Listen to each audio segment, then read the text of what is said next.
as Zonic picks up his first kill. Again, like you said, he doesn't have to do much, just the 1 or 2 here and there, and the information gathered, it's Rubino that's now against him, and Zonic gets aggressive, he clutches it out as well. He's starting to come alive. You know what they say, if you can't do, teach.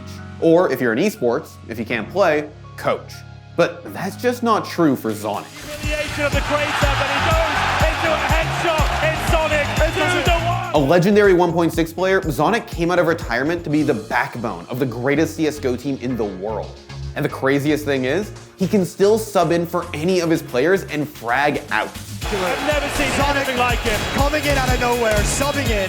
Simple doesn't know what's happening. It's going down! This could be one of the most historic upsets of all time, Jason. Astralis has dominated CSGO for the last couple of years. Their climb to the top was decisive, swift, and cemented them as the greatest CSGO roster of all time. Hell, they were the #1 ranked team in the world for an entire year. But behind every great team is a great coach. And if Astralis are the greatest team in the world, that makes Zonic coaching royalty. He defies the idea that coaches are just washed up players. When Zonic subs in, bodies hit the floor. Here we go, Zonic. He's flying now with this AWP. What is this? Zonic gets 3 kills to close it, Device with the other 2. On days when he isn't top fragging the server though, Zonic plays a more fatherly role for Astralis, making sure his players know he's there for them through thick and thin. Zonic is very big-hearted. He's a great coach. He takes things loose, but also is very strict when it matters. So in a sense, he is the perfect coach for me, at least. But back when he was a kid, Zonic never thought he would ever use words like fatherly or role model to describe himself. I was living 2 lives, pretty much. One where I was a bully and an idiot, to be honest, and one where I was having this passion for video games. See, back then, Counter-Strike wasn't really on Zonic's radar. Instead, he was more interested in causing trouble.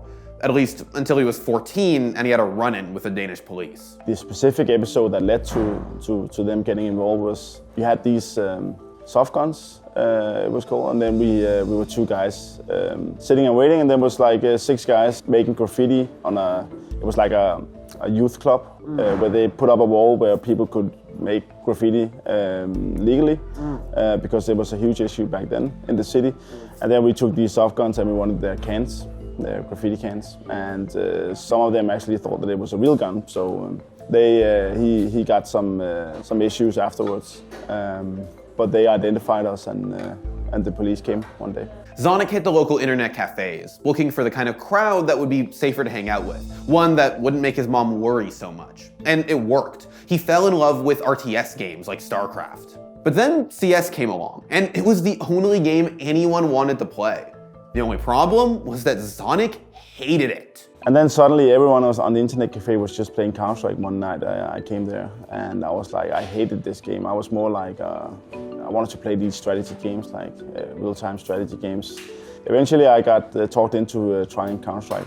And I remember my first round at 1.6 and my friends were knifing me while I had like 200 bullets trying to kill them and I couldn't. But as a fierce competitor who hated losing, Zonic kept at it. Eventually, a new internet cafe in town decided to hold a CS tournament. And while Zonic didn't win, the experience did teach him a lot about himself. Namely, that he was pretty damn good at Counter-Strike. And I played there for 1.5 hours and came second. And that was where I started, okay, I definitely have some talent for it. And that one loss was just the first step towards CS glory. It's now all on Zonic, and he's got so much work on his hands. Gets the first one, gets the second one, gets the third one. 2 versus 1, oh, amazing from Zonic. That's 4 from Zonic, 1 more remaining.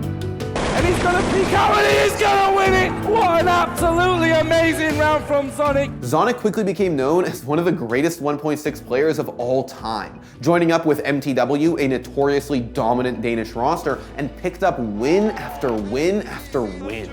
Zonic gets himself the frag on the moon, Win makes his way around the corner and wins the match and the tournament for MTW! As a player, Zonic was regarded as one of the best players. He had high skill ceiling, great understanding of the game. He was playing in awesome teams. They won a lot of tournaments, and he was one of the players who stood out in those teams. He was always very brainy when it came to the game, not just in terms of map understanding or positioning, but smart when he played the game. A lot of players would come in and just use their aim. You know, there was a famous phrase back in the day, you're all aim, no brain.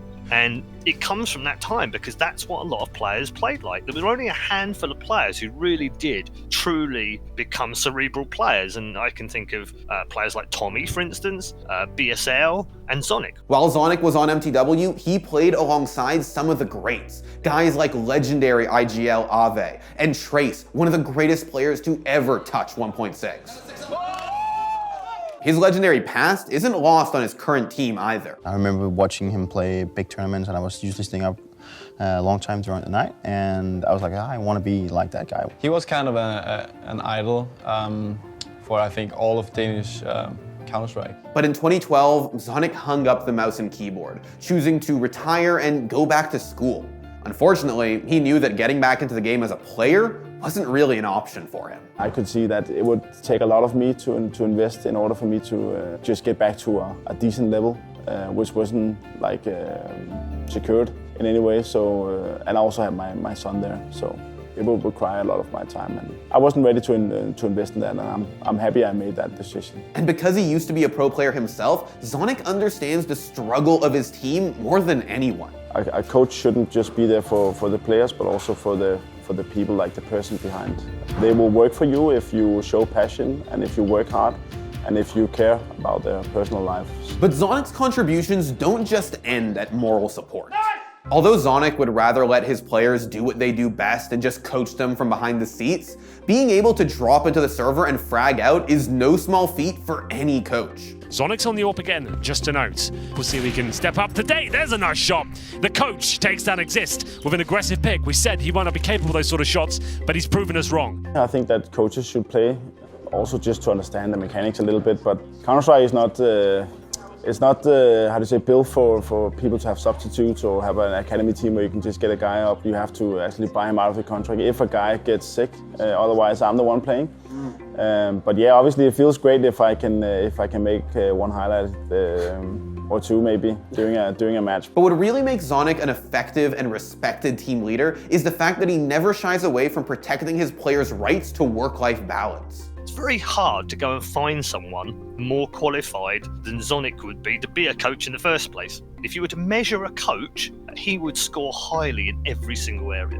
And I'm not sure there's many coaches that can match that today. Astralis was one of the first teams to focus on making sure its players had good dietary and fitness regimens, a sports psychologist, and supportive coaching staff. So they owe their success to, in no small part, Zonic's leadership. It's about giving or getting some extra percentages here and there. And if you live properly in terms of sleeping right, eating and exercising, then you're gonna get these few 3 to 4% here and there. And despite how much emphasis he puts on making sure the players have a healthy work-life balance, he doesn't let it get in the way of his own. But I have 2 kids and a wife who definitely expects me to be a father, not just for my players, but also for them. So I need to put in a lot of hours to compensate for the traveling when I get back home. So I don't dare to sit around the computer after practice just to play for myself. My wife would kill me if I did that. Zonic is a legendary 1.6 player, an incredible coach, a dedicated husband and father. The dude is unstoppable. You have to give credit to Zonic as well. He's so highly regarded by his teammates. He is the heart of the team.